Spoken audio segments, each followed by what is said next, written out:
2 Chronicles chapter 13. In the 18th year of King Jeroboam, Abijah became king over Judah. He reigned 3 years in Jerusalem. His mother's name was Micaiah, the daughter of Uriah of Gibeah. And there was war between Abijah and Jeroboam. Abijah set the battle in order with an army of valiant warriors, 400,000 choice men. Jeroboam also drew up in battle formation against him with 800,000 choice men, mighty men of valor. Then Abijah stood on Mount Zemaraim, which is in the mountains of Ephraim, and said, "Hear me, Jeroboam, and all Israel. Should you not know that the Lord God of Israel gave the dominion over Israel to David forever, to him and his sons, by a covenant of salt?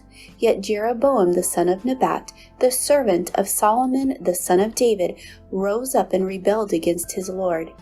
Then worthless rogues gathered with him and strengthened themselves against Rehoboam, the son of Solomon, when Rehoboam was young and inexperienced and could not withstand them. And now you think to withstand the kingdom of the Lord, which is in the hand of the sons of David.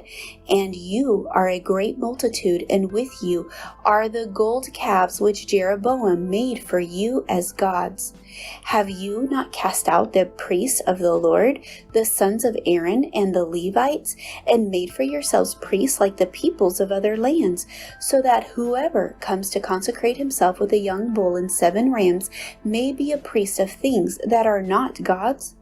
But as for us, the Lord is our God, and we have not forsaken him, and the priests who minister to the Lord are the sons of Aaron, and the Levites attend to their duties. And they burn to the Lord every morning and every evening burnt sacrifices and sweet incense. They also set the showbread in order on the pure gold table, and the lampstand of gold with its lamps to burn every evening.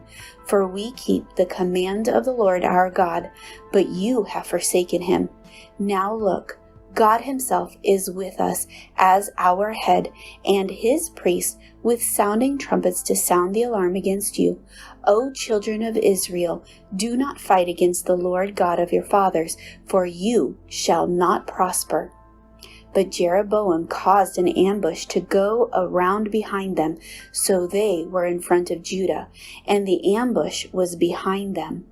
And when Judah looked around, to their surprise, the battle line was at both front and rear, and they cried out to the Lord, and the priests sounded the trumpets. Then the men of Judah gave a shout, and as the men of Judah shouted, it happened that God struck Jeroboam and all Israel before Abijah and Judah. And the children of Israel fled before Judah, and God delivered them into their hand. Then Abijah and his people struck them with a great slaughter, so 500,000 choice men of Israel fell slain. Thus the children of Israel were subdued at that time, and the children of Judah prevailed, because they relied on the Lord God of their fathers. And Abijah pursued Jeroboam and took cities from him, Bethel with its villages, Jeshanah with its villages, and Ephraim with its villages. So Jeroboam did not recover strength again in the days of Abijah, and the Lord struck him, and he died. But Abijah grew mighty, married 14 wives, and begot 22 sons and 16 daughters. Now the rest of the acts of Abijah, his ways and his sayings, are written in the annals of the prophet Iddo.